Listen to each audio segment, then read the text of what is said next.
Chapter number 8 પ્રકરણ number 8 Bharat રાજ્ય બંધારણ નું ઘડતર અને તેના લક્ષણો. સાહેબ અહીંયા તમે એમ કીધું બંધારણ, તો બંધારણ તો સમગ્ર દેશનું હોય ને. હા, અહીંયા રાજ્ય કીધું પણ તમારે અહીંયા લેવાનું છે એનો ભાવ કે સમગ્ર ભારત એક રાજ્ય તરીકે માની લેવાનું, પણ બંધારણ આખા દેશનું હોય. રેડી? તો હવે એ જે બંધારણ જે છે, રેડી, એનું ઘડતર કઈ રીતે થયું, એટલે કે બંધારણ બન્યું કઈ રીતે, બંધારણ બન્યું કઈ રીતે, બંધારણના લક્ષણો કે ભાઈ કોને બનાવ્યું, કેટલી સભા હતી, આમુખ શું છે, બંધારણનું મહત્વ શું છે, આમુખનું મહત્વ શું છે, એવી બધી જ ચર્ચાઓ આપણે આ ટોપિકની અંદર કરવાની રહેશે. બરાબર? ચાલો શરૂઆત કરીએ છીએ. એમાં આજનો આપણો ટોપિક શું છે? આજનો આપણો ટોપિક શું છે? આમુખ આવશે, આમુખ પણ આવશે. રેડી? આમુખ એટલે બંધારણનું હાર્દ કહેવાય, પ્રથમ પેજ. જેમાં આપણી કોઈ પુસ્તક હોય એમાં આપણી અનુક્રમણિકા નક્કી કરે ને કે એની અંદર કેટલા ચેપ્ટર છે, કયું ચેપ્ટર કેટલા પેજ ઉપર છે, એમ બંધારણ પરથી નક્કી થાય, આમુખ પરથી નક્કી થાય, સોરી, કે બંધારણની અંદર શું રચના કરવામાં આવી છે. રેડી? ચાલો નોટ્સ ની અંદર જે પ્રશ્ન અહીંથી કઈ પ્રશ્ન લખવાના છે અને ડીપીપી તો તમારે લખવાનું જ છે. રેડી? આજનો આપણો ટોપિક છે બંધારણનો અર્થ. શું છે બંધારણ? યસ, આજનો આપણો ટોપિક રહેશે બંધારણ એટલે કે સંવિધાનનો અર્થ, બંધારણ ઘડતરની પ્રક્રિયા ઈ જોવાનું છે. આમુખ એટલે શું? ત્રણેય પ્રશ્નો આજના લેક્ચરની અંદર ભરવાના રહેશે. તો કહેવાય ને કે ખુરશીની સીટ બાંધી દો, પ્લેન ઉડવાની તૈયારીમાં છે. બરાબર? ચાલો, બંધારણ એટલે કે સંવિધાનનો અર્થ. સંવિધાનનો અર્થ કોઈ પણ દેશનું, સમગ્ર ભારતની અંદર, સોરી સમગ્ર વિશ્વની અંદર, પહેલા મને એમ કહો સમગ્ર વિશ્વની અંદર કુલ દેશ કેટલા? સમગ્ર વિશ્વની અંદર કુલ દેશ કેટલા?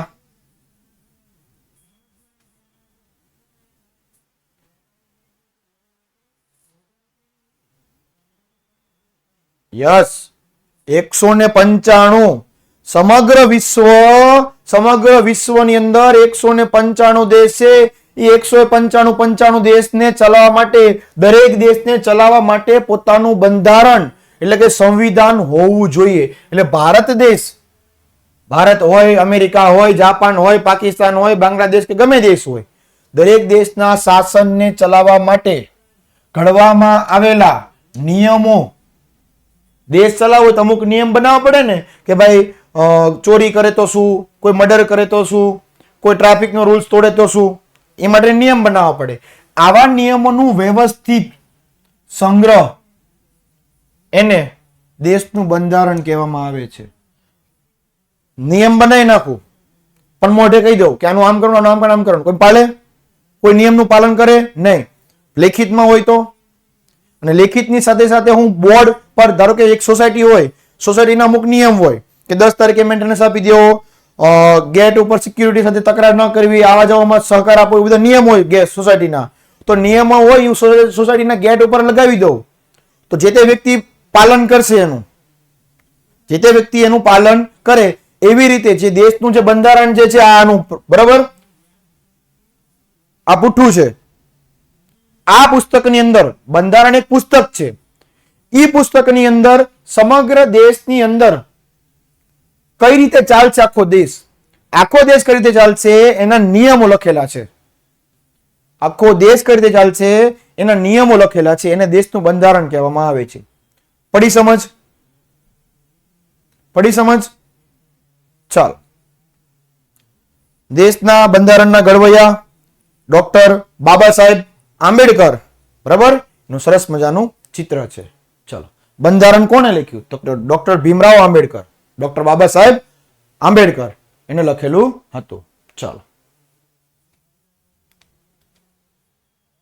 એમાં કીધું બંધારણનું મહત્વ, અથવા આ પ્રશ્નને ટ્વિસ્ટ કરીને પૂછવું હોય તો શું પૂછી શકે કે ભાઈ બંધારણને જીવંત અને મૂળભૂત દસ્તાવેજ કહેવામાં આવે છે, વાક્ય સમજાવો.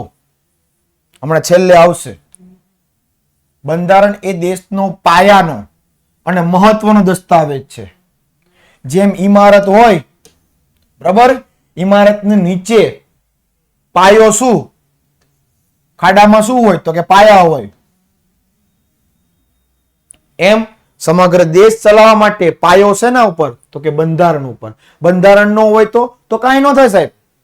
દેશ એમને હાલે, કોઈ નિયમ નહીં, કોઈ બાંધછોડ નહીં, કોઈ સજા નહીં, ગુનેગાર એમને ગુનો કરી નાખે એની કોઈ સજા નહીં. રેડી? સમજ પડે છે? બંધારણ હોવું જરૂરી છે. એટલે પાયાનો અને મહત્વનો કીધો. કેવો કીધો? દસ્તાવેજ કીધો. રેડી? ચલો. બંધારણની જોગવાઈઓને આધારે દેશમાં કાયદો ઘડવામાં આવે છે. સાંભળજો, બંધારણની જોગવાઈ જે છે એના આધારે, બંધારણની જોગવાઈ છે એના આધારે કાયદો ઘડવામાં આવે. એટલે બંધારણ ઉપર, એની નીચે કાયદો. મારે કાયદો બનાવવો હોય તો મારે શેની જરૂર પડશે તો કે બંધારણની. હું બંધારણ વાંચું પછી હું કાયદો બનાવી શકું. એટલે ઉપર બંધારણ, નીચે કાયદો. દેશના કાયદાઓ બંધારણને સુસંગત એટલે લાગતા વળગતા હોવા જોઈએ અને બંધારણીય જોગવાઈને આધીન હોવા જોઈએ. હું કોઈ એક નવો નિયમ બનાવું, એમ જ બનાવી નાખું નિયમ કે આજથી ગુજરાતમાં શિક્ષણ બંધ, તો હાલે? ન ચાલે. કેમ? કારણ કે બંધારણની અંદર સ્પષ્ટ કીધું છે લોકોની પ્રાયની જરૂરિયાતની અંદર શિક્ષણ અગત્યનું છે અને જરૂરી છે. રેડી? એટલે કાયદો બનાવવા માટે તમારે બંધારણને સુસંગત એટલે એની અંદર લાગતું વળગતું હોવું જોઈએ. એમનો જ તમે નિયમ બનાવી શકો નહીં. સંગ્રહ એટલે સાચવવું. અને બંધારણની જોગવાઈમાં હોવું જોઈએ. અમુક જોગવાઈ કરે કે ભાઈ આ પ્રમાણે નિયમ બનાવો, ટ્રાફિકના તો આ પ્રમાણે નિયમ બનાવવાના, કોઈ ગુનો કરે છે તો એને આ પ્રમાણે નિયમ બનાવવાનો છે. રેડી? તો કાયદા બંધારણને અનુસરવું જોઈએ અને એના અનુરૂપ હોવું જોઈએ. બંધારણ કાયદાઓથી સર્વોપરી છે. આ મોટું, એમાંથી કાયદો બને છે. તો કાયદો શેમાંથી બન્યો? બંધારણમાંથી. તો સર્વોપરી કોણ થયું? બંધારણ. બંધારણમાંથી કાયદો બને છે. રેડી? મોટામાંથી નાનું બને, નાનામાંથી પછી એનાથી નાનું બને. તો સૌથી મોટું કયું? બંધારણ. ચલો. સુસંગત એટલે લાગતું ઓળખતું હોવું જોઈએ. કહી દીધું ભાઈ. બંધારણમાં સમયાંતરે બદલાતી જતી લોકોની જરૂરિયાતો, વર્ષો પહેલા બંધારણ લખાઈ ગયું, હવે એને ચેન્જ નહીં કરવાનું. જો કોઈ બંધારણ ચેન્જ કર્યું છે તો એવું ન હોય, સમયને અનુરૂપ હોય કે ભાઈ કદાચ કોઈ દેશની અંદર કોઈ મોટી ઘટના બની જાય છે તો નિયમ બનાવવા પડે. રેડી? સર્વોપરી એટલે એનાથી ઉપરનું છે. કાયદા કરતા બંધારણ સૌથી ઉપર છે, સર્વોપરી છે, એનાથી ઉપર છે. એ લોકોની જરૂરિયાત ઊભી થાય, એમાં અપેક્ષાઓ, આકાંક્ષાઓ અને ઈચ્છાઓ, ત્રણેય શબ્દોનો મિનિંગ એક જ થાય. ઈચ્છાઓ, હું અપેક્ષા રાખું, હું આકાંક્ષા રાખું કે હું ઈચ્છા રાખું, ત્રણેયનો મિનિંગ એક જ સરખો થાય. રેડી? કે ભાઈ લોકોની અમુક જરૂરિયાતો બદલાય એટલે લોકો એવું ઈચ્છે કે સાહેબ હવે દેશની અંદર અમુક નિયમો આવવા જોઈએ. વર્ષો પહેલા નિયમ બની જાય પણ આજના સમયમાં તો કે ટેકનોલોજીકલ યુગ છે. હવે ટેકનોલોજીકલ યુગની અંદર નવા નિયમો હોવા જોઈએ. તો લોકો એવી ઈચ્છા ધરાવે છે. એટલે જેમ યુગનું પરિવર્તન જાય, જેમ સમય જાય એમ નિયમ પણ બદલાય. રેડી? ચલો. લોકોની ઉચ્ચ ભાવનાનો પડઘો પડે છે. લોકો એવું ઈચ્છે કે જેમ જેમ સમય જાય એમ બંધારણમાં કંઈક નવા નિયમો આવવા જોઈએ. બંધારણ જીવંત છે. જીવંત એટલે હાલતું ચાલતું.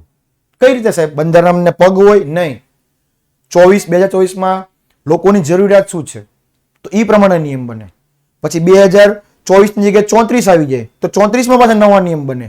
તો જીવંત થયું કહેવાય. જ્યારે એમ કહેવાય ને જીવંત ન હોય તો કે એકવાર નિયમ બની જાય એટલે વાત થઈ ગઈ પૂરી, પછી એમાં કોઈ સુધારો નહીં.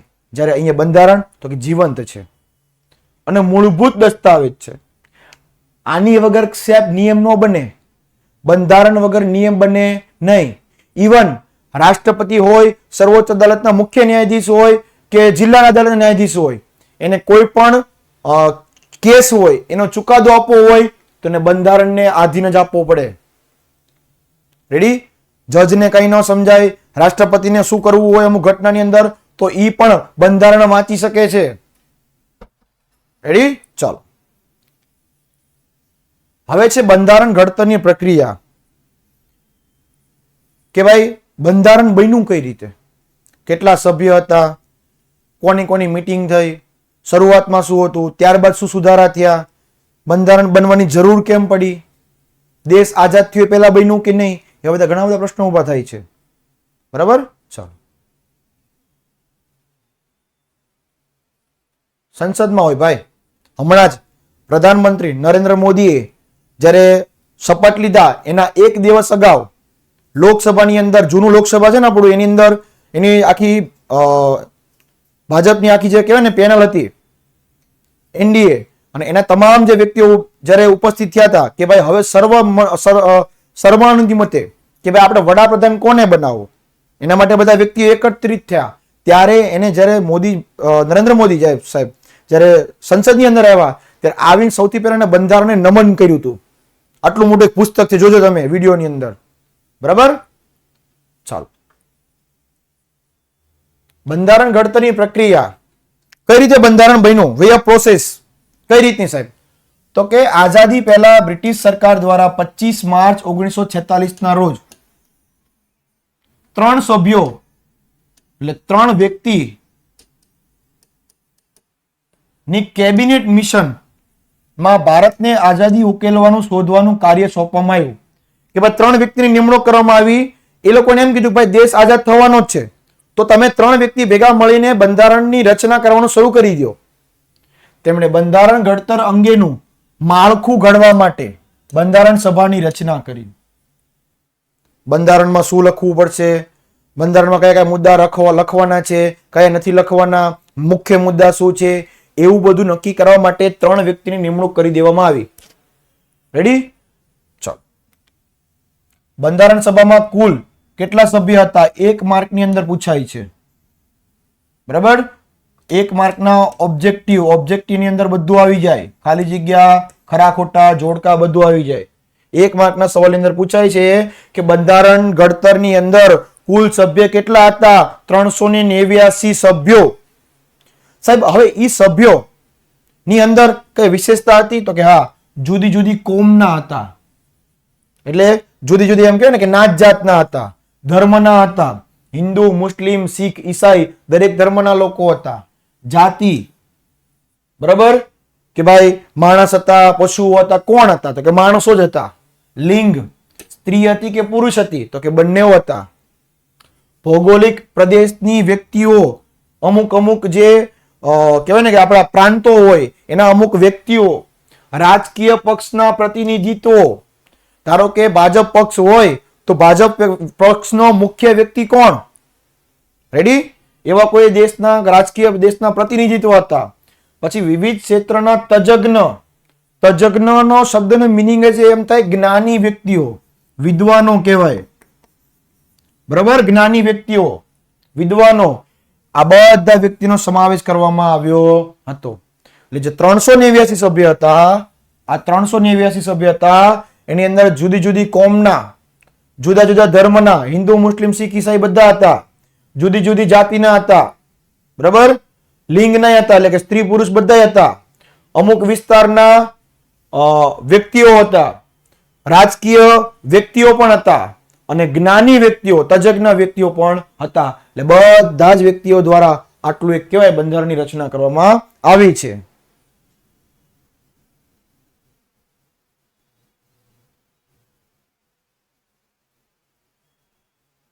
નોટ્સમાં શું લખવાનું છે એ હું કહી દઈશ.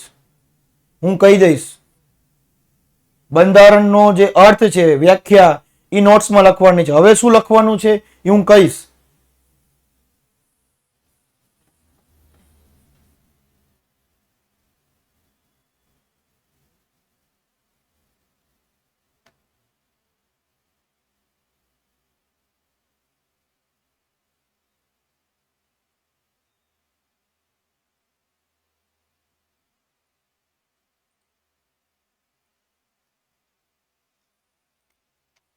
ફરીથી સમજાવું. આઝાદી પહેલા, હજી દેશ આઝાદ નથી થયો, જો અહીંયા 1946 છે, દેશ હજી આઝાદ નથી થયો. એ પહેલા 3 વ્યક્તિની નિમણૂક કરવામાં આવી કેબિનેટમાંથી, સંસદમાંથી, કે ભાઈ હવે તમારે 3 વ્યક્તિએ, આઝાદ નથી થયો પણ એ પહેલા ભારતનું બંધારણ બનાવવાનું છે. ભારતનું બંધારણ હશે, દેશ આઝાદ થાય તો પછી આપણે કંઈક એનો નિયમ પ્રમાણે અમલ કરી શકશું. એટલે 3 વ્યક્તિની નિમણૂક કરવામાં આવી. એને એમ કીધું કે તમારે બંધારણનું માળખું રચવાનું છે. પરીક્ષા લેવી હોય તો મારે પેલા માળખું રચવું પડે કે કેટલા વિષય છે, કઈ તારીખે કઈ પરીક્ષા લેવાશે, એવું માળખું રચવાનું છે. એમ બંધારણનું સૌ પ્રથમ હજી માળખું રચાય છે, બંધારણ હજી બન્યું નથી, હજી સૌ પ્રથમ માળખું છે. આ પહેલો મુદ્દો સમજાણો.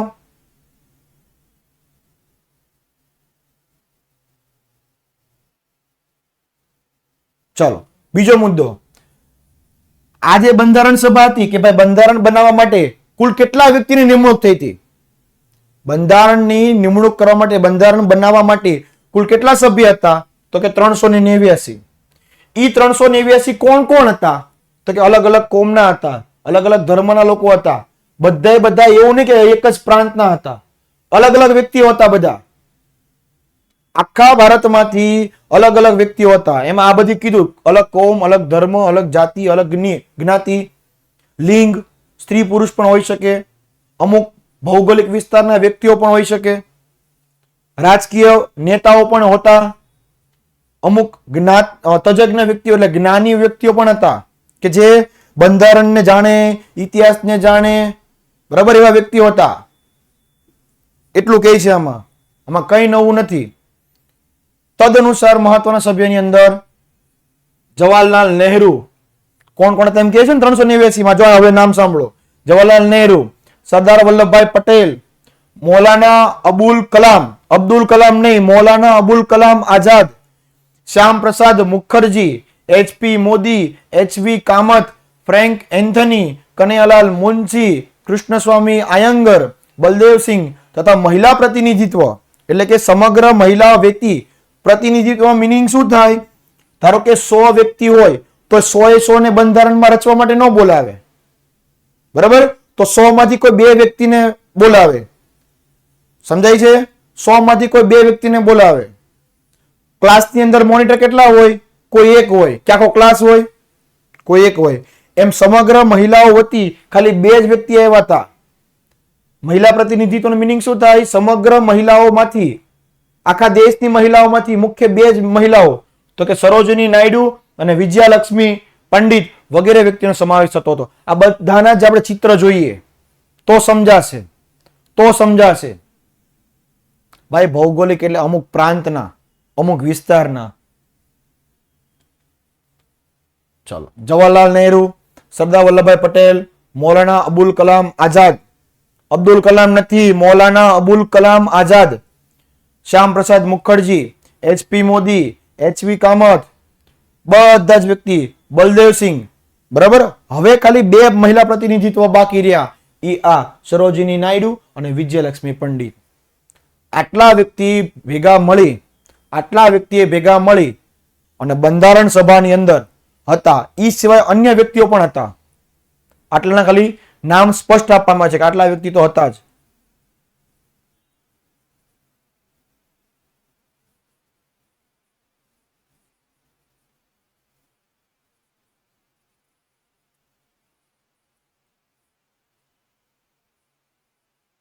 ગઠબંધન એટલે ભાઈ ભેગા મળીને સરકારની રચના કરે ને ગઠબંધન કહેવાય.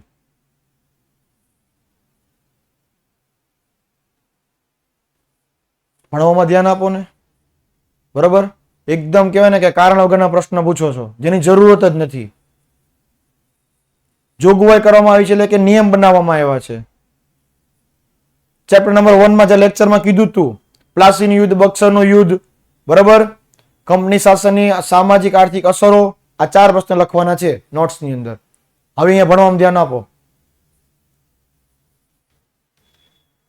બંધારણ સભાના અધ્યક્ષ 1 માર્કની અંદર પૂછાય છે કે 389 સભ્ય હતા ને બંધારણ સભાની અંદર, એમાંથી મુખ્ય અધ્યક્ષ કોણ હતું? બરાબર. આપણી સ્કૂલ હોય તેમાં મુખ્ય વ્યક્તિ કોણ હોય? તો કે ટ્રસ્ટી હોય. એની નીચે તો કે પ્રિન્સિપાલ હોય, એની નીચે તો કે શિક્ષકો હોય, એની નીચે તો કે ક્લાર્ક હોય, એની નીચે તો કે પટાવાળા હોય, એમ આખી સ્કૂલની રચના હોય. એમ બંધારણની અંદર મુખ્ય વ્યક્તિ તો કે અધ્યક્ષ કોણ? ડોક્ટર રાજેન્દ્ર પ્રસાદ ભારતના પ્રથમ રાષ્ટ્રપતિ હતા. ડોક્ટર રાજેન્દ્ર પ્રસાદ ભારતના પ્રથમ રાષ્ટ્રપતિ હતા દેશ આઝાદ થયો ત્યારે. જ્યારે બંધારણ એટલે કે મુસદ્દા એટલે કે ખરડા સમિતિ, બરાબર, ખરડા સમિતિના અધ્યક્ષ કોણ? તો કે ડોક્ટર ભીમરાવ આંબેડકર. અહીંયા ધ્યાન આપજો, કન્ફ્યુઝન ન થતા. બંધારણ સભાના અધ્યક્ષ પૂછે તો ડોક્ટર રાજેન્દ્ર પ્રસાદ, પણ ખરડા સમિતિના અધ્યક્ષ પૂછે તો કે ભીમરાવ આંબેડકર. રેડી? બે શબ્દ પર ધ્યાન આપજો, અધ્યક્ષ અને ખરડા સમિતિના અધ્યક્ષ. બોથ આર ડિફરન્ટ, બે અલગ અલગ વસ્તુ છે. આ બંધારણ સભાની અંદર કામગીરી ક્યારે શરૂ થઈ? તો કે 9મી ડિસેમ્બર 9/12/1946 થી એની પ્રક્રિયા શરૂ થઈ. બંધારણ સભાએ 2 વર્ષ, બરાબર, 2 વર્ષ 11 માસ એટલે 11 મહિના અને 18 દિવસ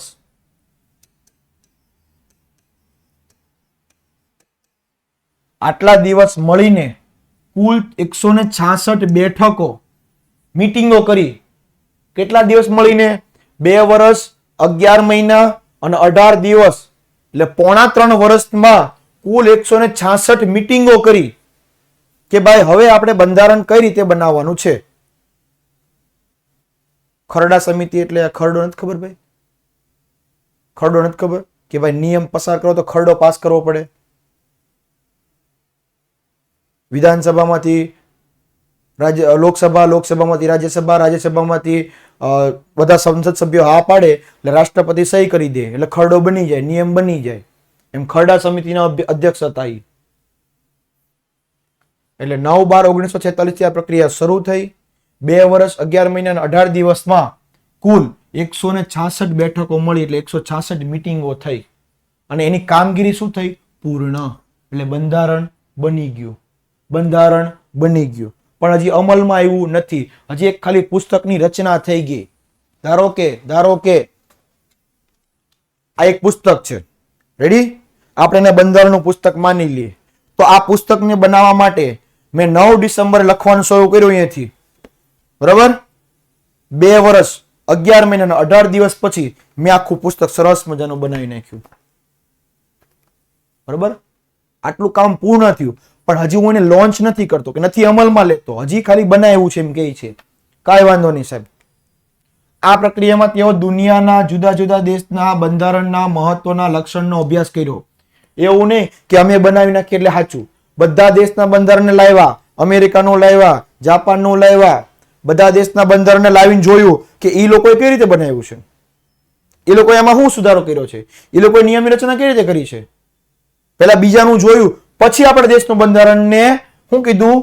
તમામ વિગતપૂર્ણ ચર્ચાઓ, વિચારણાઓ, ચર્ચા વિચારણા કરી, લોકો પાસે કહેવાય ને કે અભિપ્રાયો લીધા કે સાહેબ અમે આ બનાવ્યું છે બરાબર છે કે નહીં. રેડી? અને છેલ્લે બંધારણને આખરી સ્વરૂપ આપ્યું. બધાએ સમિતિના સભ્યોએ હા પાડી. છેલ્લે નક્કી થયું કે હાઈસ બંધારણ બની ગયું છે. બંધારણના પ્રથમ 295 અનુચ્છેદ એટલે કે આર્ટિકલ એટલે કલમ,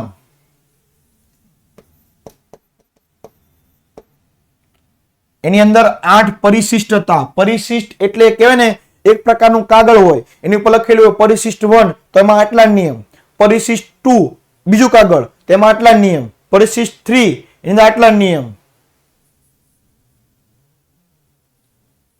અમીનભાઈ બ્લોક થવું છે તો બીજી વાર કોમેન્ટ કરજે આવી લાંબી.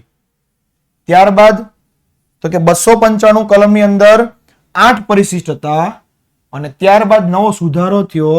395 કલમની અંદર એટલે અનુચ્છેદની અંદર 9 પરિશિષ્ટ થઈ ગયા.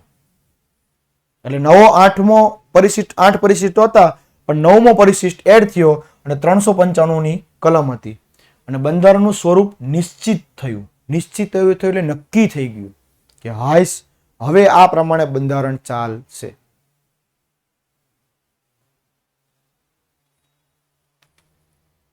26 નવેમ્બર 1949 ના રોજ બંધારણ સભામાં બંધારણ સર્વાનુમતે એટલે બધા વ્યક્તિનો પક્ષ લેવામાં આવ્યો, બધાની કહેવાય ને કે પરવાનગી લેવામાં આવી. સર્વાનુમતે એટલે બધાની પરવાનગી લેવામાં આવી. બરાબર, ચલો.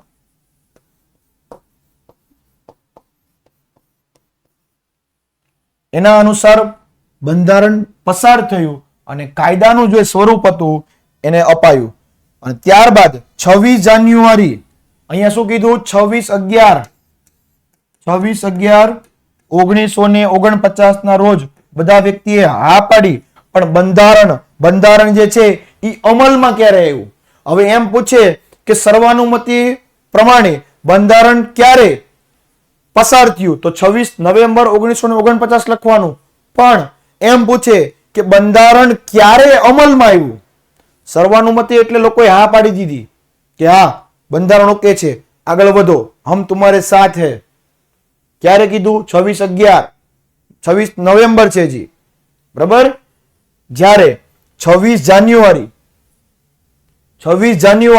1950 થી ભારત દેશની અંદર બંધારણ અમલમાં આવ્યું અને તેથી તે દિવસથી પ્રજાસત્તાક રાષ્ટ્ર ઘોષિત થયું એટલે જાહેર થયું. ઘોષિત થયું એટલે જાહેર થયું.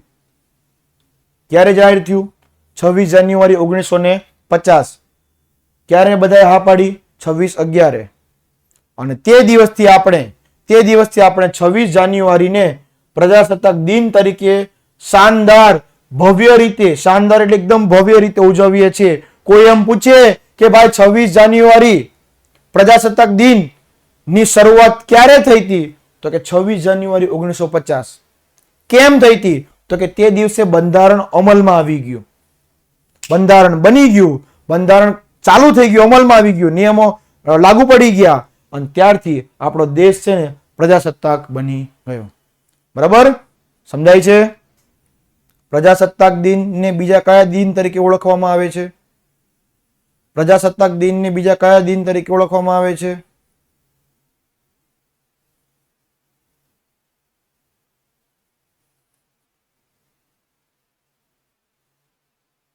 ગણતંત્ર દિવસ. Exact, perfect. બરાબર, પરફેક્ટ. પ્રજાસત્તાક દિનને ગણતંત્ર દિન તરીકે પણ ઉજવવામાં આવે છે. રેડી? ચલો. હવે સાહેબ પ્રજાસત્તાક દિનને ગણતંત્ર દિન કહેવાય છે, એની કોઈ શોર્ટકટ ખરી? તો કે હા, પ્રજાસત્તાક દિન, ગણતંત્ર દિન. પ્રજાસત્તાક દિન, ગણતંત્ર દિન. રેડી? શોર્ટકટ છે. ચાલો. ઘણાને એમ થતું હોય સ્વતંત્ર દિન કે ગણતંત્ર દિન કયો સાહેબ? 26 જાન્યુઆરીને કયો દિન તરીકે ઓળખવામાં આવે છે? તો કે ગણતંત્ર દિન. શોર્ટકટ યાદ રાખવાની, ચલો. યસ, રિપબ્લિક ડે તરીકે પણ ઉજવવામાં આવે છે. ચલો ફરીથી સમજાઈ દઉં. અધ્યક્ષ ડોક્ટર રાજેન્દ્ર પ્રસાદ, ખરડા સમિતિના અધ્યક્ષ ભીમરાવ આંબેડકર. 389 વ્યક્તિઓ ભેગા મળ્યા હતા અને એને 9મી ડિસેમ્બરે બંધારણ લખવાનું શરૂ કર્યું. 2 વર્ષ થયા લખવા માટે, 11 મહિના ગયા અને 18 દિવસે આટલા દિવસ લખવા માટે ગયા અને છેલ્લે આટલા દિવસમાં એટલી બેઠકો થઈ, એટલે એટલી મિટિંગો થઈ અને છેલ્લે બંધારણ બન્યું.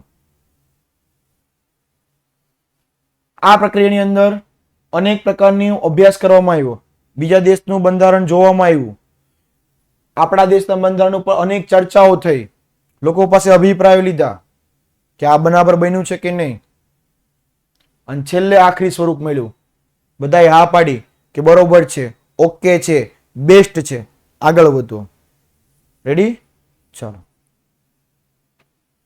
ચોંટતું હોય તો લો ક્વોલિટી કરી દો.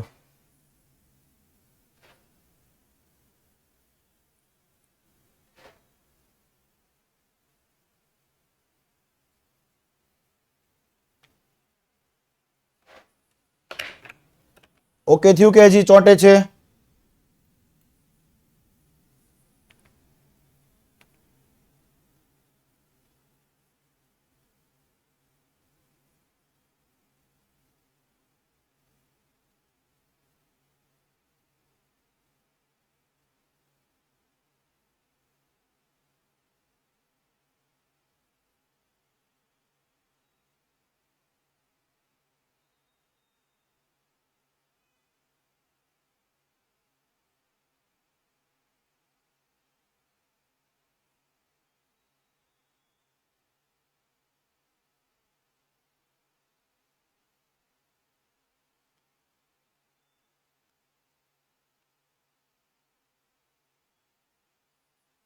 ઓકે થયું કે?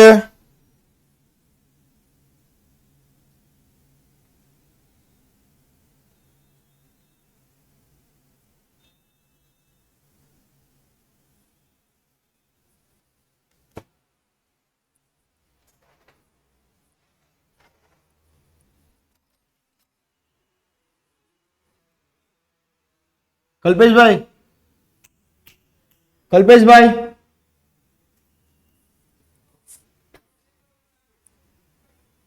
બોલાતો માનો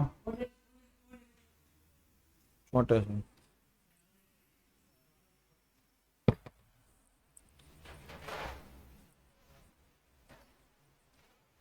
ઓકે થયું કે ચોંટે છે હજી? સાહેબ ચાલુ લેક્ચરમાં ચોંટી ગયું, જુઓ તો.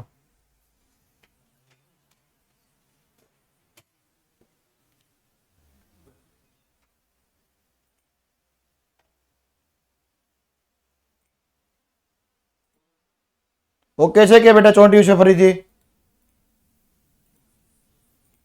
ઓકે, એક જ મિનિટ.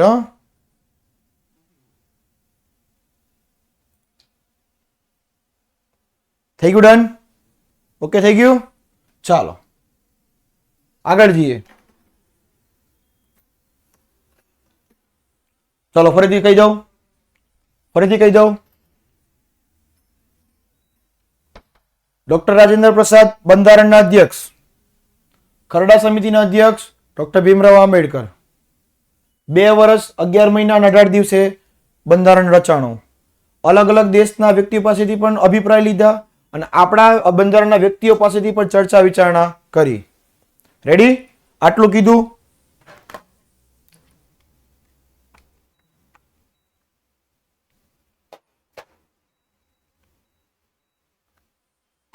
ચાલો ત્યારબાદ એમ કીધું કે આ બંધારણની અંદર પહેલા બંધારણમાં કુલ 295 શું હતા? તો કે અનુચ્છેદ એટલે કે આર્ટિકલ્સ. ગુજરાતીમાં કહું તો કલમ, કે ભાઈ આ નંબરની કલમ 295 નંબરની કલમ. એની અંદર 8 પરિશિષ્ટ હતા. 8 પરિશિષ્ટ એટલે 8 કાગળો કે જેમાં અલગ અલગ બંધારણના નિયમો લખેલા છે. ત્યારબાદ 395 નંબરની કલમની અંદર 9 પરિશિષ્ટ થઈ ગયા. એટલે 8 હતા જ, 9મો એક એડ થયો. બરાબર, એક એડ થઈ ગયો.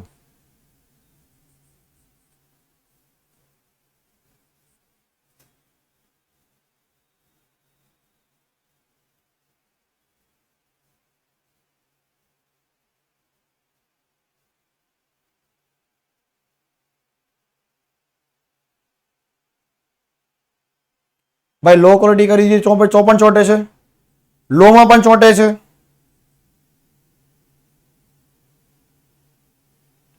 કે લો માં ક્લિયર છે?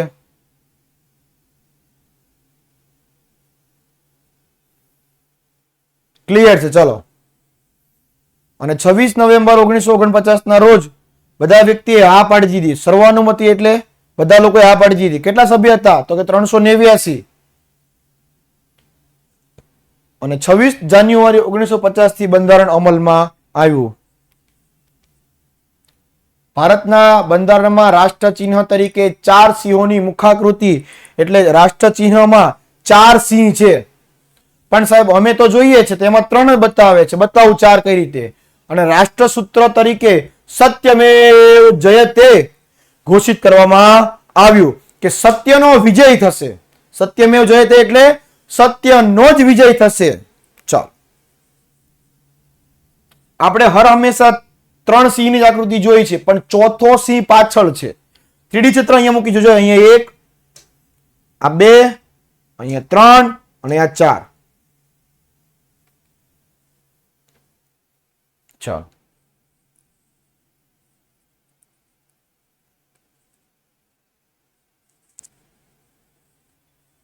આપણા બંધારણની અંદર લોકોના મૂળભૂત હકો છે. વાણીની સ્વતંત્રતા છે. કહેવાય ને કે દરેક વ્યક્તિને સરખા હક આપવામાં આવ્યા છે. બરાબર, બંધારણની અંદર સ્પષ્ટ હકો આપેલા છે કે દરેક વ્યક્તિ બોલી શકે, ચાલી શકે, ગમે ત્યાં જઈ શકે, સ્વતંત્રતા છે, વાણીમાં સ્વતંત્રતા છે, દરેક વસ્તુમાં છે. સાથે સાથે લોકોની ફરજો કીધી. હવે સરકારે આપણને હક તો આપ્યા, તો આપણી ફરજ શું? તો કે દેશને સાચવવું, એને નુકસાન ન કરવું, સરકારી સંપત્તિને સાચવવી, એને નુકસાન ન કરવી. બરાબર, રાજ્ય નીતિના માર્ગદર્શક સિદ્ધાંતો છે. રાજ્ય નીતિના એટલે કે ગુજરાત રાજ્ય ઉદાહરણ તરીકે લઈએ, ગુજરાત રાજ્યને કામ કઈ રીતે કરવું, તો એ રાજ્ય નીતિના માર્ગદર્શક સિદ્ધાંતોની અંદર સ્પષ્ટ લખેલું છે. મહારાષ્ટ્રને કામ કઈ રીતે કરવું, તો કે મહારાષ્ટ્ર રાજ્યની જે માર્ગદર્શક સિદ્ધાંતો હોય એની અંદર સ્પષ્ટતા કરીએ છીએ. સરકારના અંગો, ધારાસભા, કારોબારી અને ન્યાયતંત્ર, સરકારના 3 અંગ છે. બરાબર, આપણે આની અંદર 11મા ચેપ્ટરમાં ભણવાનું છે. તેના કાર્યો શું છે, સરકાર શું કાર્ય કરશે, સરકાર વહીવટ કેટલી કરશે, ન્યાયતંત્રની વ્યવસ્થા કઈ રીતે છે કે ભાઈ સર્વોચ્ચ અદાલતના ન્યાયાધીશ કઈ રીતે બને, ન્યાયાધીશની નિમણૂક કઈ રીતે થાય, કેટલી ઉંમરે ન્યાયાધીશ બનવું જોઈએ, આ બધું બંધારણની અંદર સ્પષ્ટ લખેલું છે. મહત્વની બાબતનો સમાવેશ થાય છે. આ બધી જે કીધી ને એ બધી મહત્વની બાબતો છે. એ બધી શેમાં લખેલી છે? બંધારણની અંદર. આથી ભારતનું બંધારણ વિશ્વમાં 195 દેશમાં સૌથી મોટું બંધારણ ભારતનું છે. બોલો ભારત માતા કી જય. કારણ કે સાહેબ બંધારણ સૌથી મોટું છે, સાથે સાથે સૌથી વિસ્તૃત છે. ડિટેલમાં લખેલું છે સાહેબ, ડિટેલમાં એક બાબતનું વર્ણન ડિટેલમાં છે. સાથે સાથે વિશદ એટલે કે સ્પષ્ટ કીધું કે આમ થાય તો આમ કરવાનું. કોઈ વ્યક્તિ કોઈને હત્યા કરે છે તો આટલા વર્ષ સજા આપો, કોઈ ચોરી કરે છે આટલા વર્ષ સજા આપો. અને પાછું લેખિત દસ્તાવેજ છે, એક કલમ ને લખેલી છે, મોઢે નહીં. રેડી? ચાલો. અને સાહેબ કહેતા મને બહુ આનંદ થાય કે શિકાગોની પરિષદની અંદર બધા જ દેશના બંધારણો મૂકવામાં આવ્યા હતા. અને સ્વામી વિવેકાનંદ જ્યારે પ્રવચન આપતા હતા, બરાબર, પ્રવચન પૂરું થયું ત્યારે એક વ્યક્તિ એમ કીધું કે સ્વામીજી માફ કરશો, એક પ્રશ્ન પૂછવો છે. સ્વામીજી કે બિંદાસ પૂછો. કેમ? તો કે તમે જે તમારા બંધારણની ચર્ચા કરો છો, સમગ્ર દેશના બહુ વખાણ કરો છો, પણ તમારું બંધારણ તો સૌથી નીચે છે સાહેબ. ત્યારે સ્વામીજીએ ક્રોધિત થયા વગર સ્પષ્ટ જવાબ આપ્યો તો. બહુ સરસ જવાબ સાહેબ, જવાબ સાંભળજો. શું કીધું કે સાહેબ બધા જ દેશનું બંધારણ છે ને એનાથી સૌથી નીચે બંધારણ ભારતનું એટલા માટે છે કે જો ભારતનું બંધારણને હું નીચેથી ખસેડી લઉં ને તો તમારા બધા જ બંધારણ પડી જાય. સમજાય છે?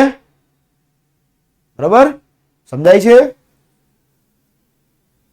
ચાલો, એટલે ભારતનું બંધારણ એ લાઈનમાં તો હતું, બરાબર, પણ જો ખસેડી લેવામાં આવે તો બધા બંધારણ પડી જાય.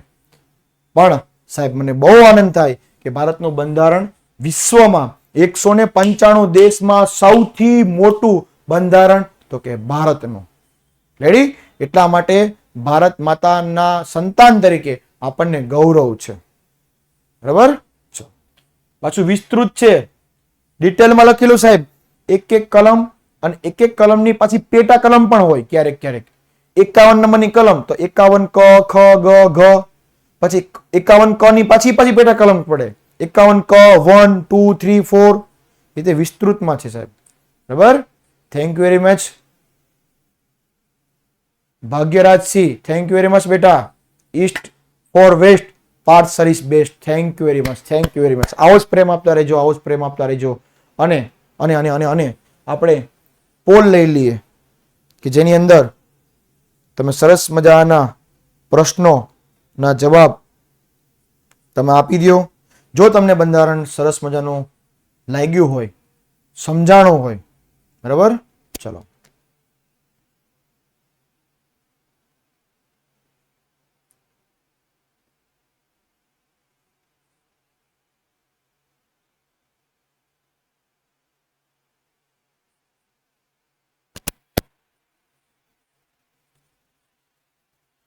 हो साथी रे तेरे बिना भी क्या जीना, तेरे बिना भी क्या जीना.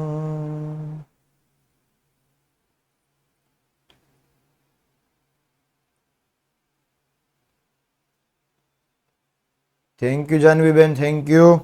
ઓકે, ચલો. અને આ સાથે આજનો આપણે લેક્ચર અહીંયા પૂર્ણ કરીએ છીએ. બંધારણ શું છે, બંધારણનું મહત્વ અને બંધારણ ઘડતરની પ્રક્રિયા, આટલે સુધી આજે આપણે અભ્યાસ કર્યો છે. મળીએ છીએ આવતા લેક્ચરની અંદર. ત્યાં સુધી હું પાર્થ જાની રજા લઉં છું. Bye, take care. જય હિન્દ, જય ભારત. ભારત માતા કી જય. વંદે માતરમ. જય જય ગરવી Gujarat. Thank you very much. Bye, take care.